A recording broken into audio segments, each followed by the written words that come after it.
ٹھنڈے باغوں میں اتھائی ڈاکٹرز اور آلودہ پانی سے ہیپاٹائٹس کے کیسز میں خطرناک حد تک اضافہ. اس حوالے سے ہمیں تفصیلات سے آگاہ کر رہے ہیں ہمارے نمائندے دادلہ شاری. جی دادلہ شاری، ہمیں تفصیلات سے آگاہ کیجیے گا.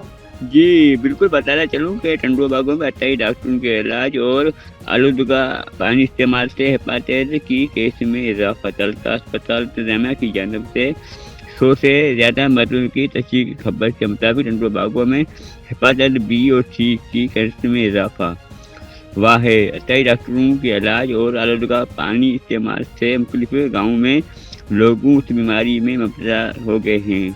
ہیپاٹائٹس کے بڑھتے ہوئے کیس کو مد نظر رکھتے ہوئے ٹھنڈو باغوں تلکا اسپتال کی انتظامیہ نے ڈاکٹر وقار احمد میمن کی زیر نگرانی اب تک 6 دیہات سید خان چانجو، سانگی پھرو، توسیق نوساند، حسن پٹھان میں میڈیکل کیمپ لگا کر دیہاتوں کی ٹیسٹ کر کے ہیپاٹائٹس کے کیس کی نشاندہی کا عمل شروع کیا ہے.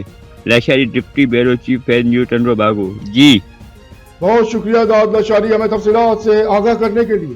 مزید خبریں اور اپڈیٹس جاننے کے لیے دیکھتے رہیے فیض نیوز نیٹ ورک. فیض نیوز، فیض سب کے لیے.